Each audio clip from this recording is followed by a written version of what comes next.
Hello दोस्तों, NCERT book class 8 Bharat की खोज, इस बुक का टोटल क्वेश्चन आंसर कर रहे हैं।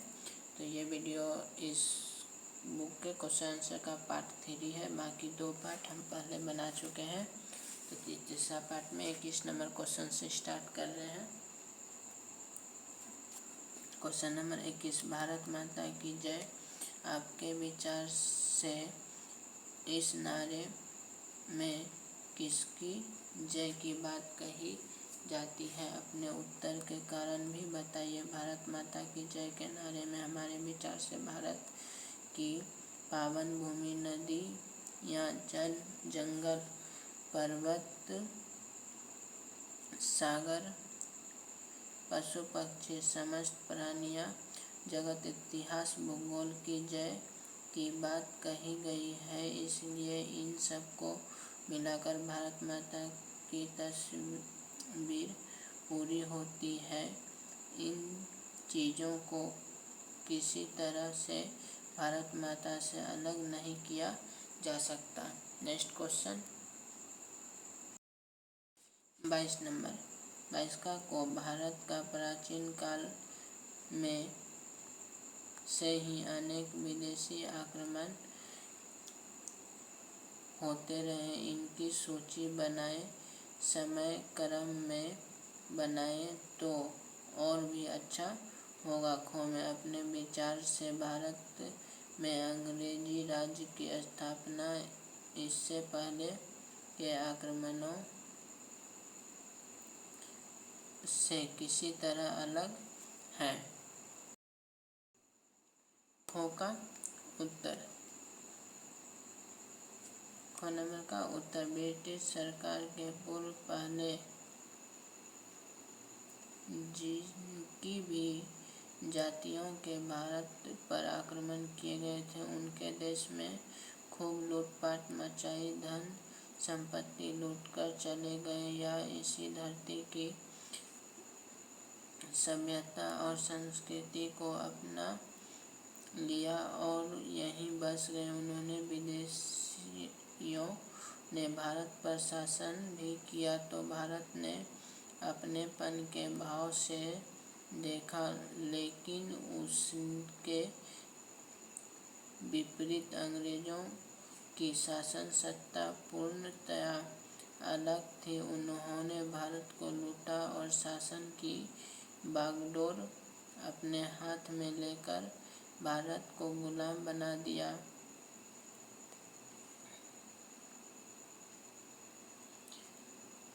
भारत का प्रशासनिक ढांचा इंग्लैंड से तैयार होने लगा।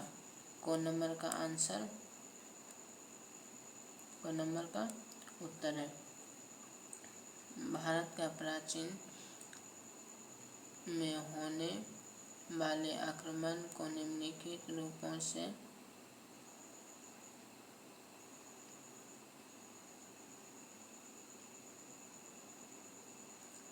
सूचीबद्ध किया गया है। महमूद गजनवी, मोहम्मद गौरी, नादिर शाह, अफगानियों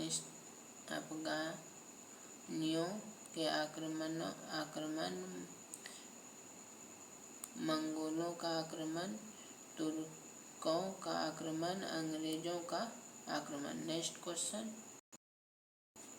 23 नंबर। 23 को नंबर, अंग्रेजी सरकार शिक्षा के प्रसार को नापसंद करती थी, क्यों?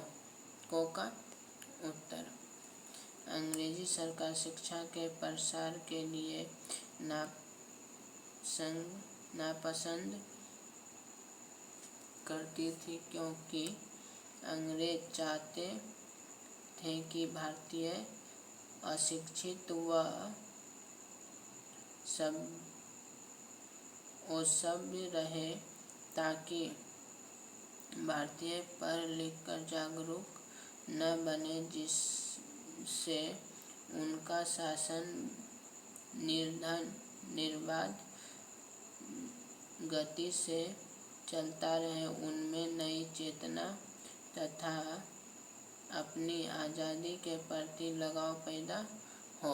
क्वेश्चन नंबर ख, शिक्षा के प्रसार को नापसंद करने के बावजूद अंग्रेज सरकार को शिक्षा के बारे में थोड़ा बहुत काम करना पड़ा, क्यों? ख का उत्तर, शिक्षा के प्रसार को नापसंद करने के बावजूद अंग्रेज सरकार को अंग्रेजी शिक्षा पर प्रचार प्रसार कर भारत के में करना पड़ा। इसलिए इसके निम्नलिखित कारण थे। उसे अपने काम करने के लिए कई भारतीयों की आवश्यकता थी, अतः वे अपने काम करने के लिए काम चेतना पर क्लर्क तैयार कर सके। वे भारतीयों को पश्चिमी सभ्यता के रंग में रंगना चाहते थे ताकि वे अंग्रेजी सरकार के भत्ते बने रहें। इन पर भारतीयों समाज सुधारकों के माध्यम से शिक्षा के प्रचार प्रसार का दबाव बनाया जा रहा था। नेक्स्ट क्वेश्चन, ब्रिटिश शासन के दौर के लिए यह कहा गया कि नया पूंजीवाद सारे विश्व में जो बाजार तैयार कर रहा था उससे हर सूरत में भारत के आर्थिक ढांचे पर प्रभाव करना ही था। क्या आपको लगता है कि अब भी नई पूंजीवादी पूरे विश्व में जो बाजार तैयार कर रहे हैं उससे भारत के आर्थिक ढांचे पर प्रभाव पड़ रहा है? कैसे? इसका उत्तर देखिए। निश्चित रूप से यह कहा जा सकता है कि इस नए पूंजीवादी से पूरे विश्व के साथ भारत में आर्थिक ढांचे पर भी प्रभाव पड़ा है। इस पूंजीवादी के परिणाम स्वरूप वर्तमान पीढ़ी में किसी भी तरह कोई न कोई व्यवसाय अपनाकर धन कमाने की होड़ बढ़ी है। अब इसका प्रभाव यह पड़ा कि देश की पूंजी बाहर जा रही है, स्थानीय उद्योगों धंधों का पतन हो रहा है। विचार में विदेशी शासनों की भरमार है। इससे समाज में अमीरी गरीबी की खाई बढ़ रही है। धन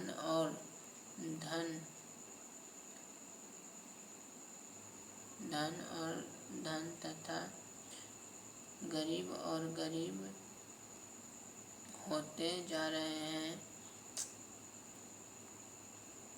हमारा धन पूंजीपतियों के हाथों में जा रहा है। इससे स्वदेशी उद्योग धंधे चौपट हो रहे हैं।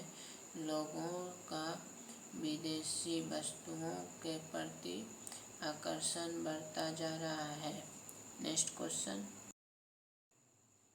25 नंबर क्वेश्चन, गांधी जी के दक्षिण अफ्रीका से लौटने पर निम्नलिखित में से किस तरह का बदलाव आया, पता कीजिए। 1 नंबर में अंग्रेज संगठन में खो, लोगों के विद्यार्थियों स्त्रियों उद्योगों आदि में। 2 नंबर आज़ादी के लड़ाई के तरीके में खो। 2 नंबर साहित्य संस्कृति अखबारों आदि में। उत्तर इसका उत्तर देखिए। को का उत्तर, कांग्रेस संगठन में शिथिलता समाप्त हो गई। गांधी जी के आने से अंग्रेज संगठन की मजबूती बढ़ी। इससे किसान और मजबूत वर्ग की शामिल हो गए, नए उमंग के साथ कार्य करने लगे। खोखा आंसर छात्र विश्वविद्यालय छोड़कर आंदोलन में कूद पड़े। औरतें भी शामिल हुई। कोई धनी वर्ग भी गांधी जी के संपर्क में आए। इन लोगों ने गांधी के साथ अंग्रेजों के विरुद्ध नारा बुलंद किया।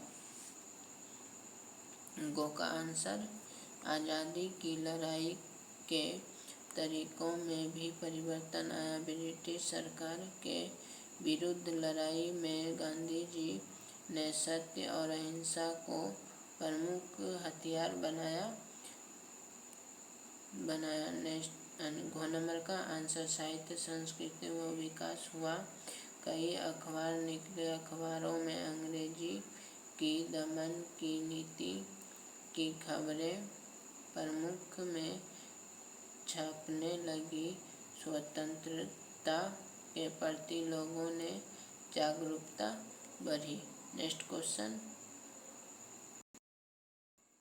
26 नंबर। अक्सर कहा जाता है कि भारत अंतर्विरोधियों के देश है। इसके विचार से भारत में किस किस तरह की अंतर्विरोधियाँ हैं? कक्षा में समय बनाकर चर्चा कीजिए। संकेत में अमीरी, गरीबी, आधुनिकता, मध्ययुगीनता, सुविधा संपन्नता, सुविधा विहीन आदि। उत्तर आंसर में देखिए। भारत अंतर्विरोधियों का विदेश है।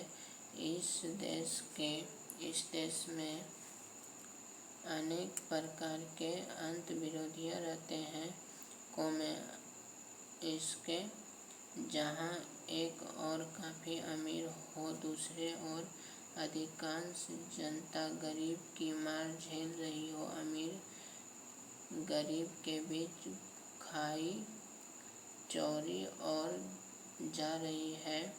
देश में अमीर लोग कई प्रकार की सुविधाओं के माध्यम से उत्तम जीवन व्यतीत कर रहे हैं और गरीब लोग जो सुविधा विहीन हैं वे निम्न स्तरीय जीवन व्यतीत कर रहे हैं। मजदूर हैं। शहरों में आधुनिक की झलक दिखाई देती है तो गांव अभी भी मध्ययुगीन दौर में है।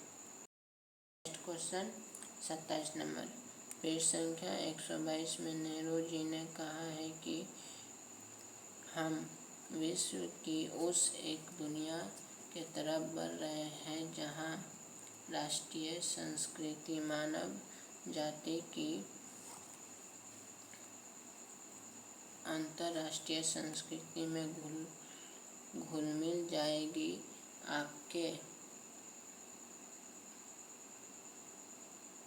आपके अनुसार वह एक दुनिया में क्या क्या अच्छा है और कैसे कैसे खतरे हो सकते हैं?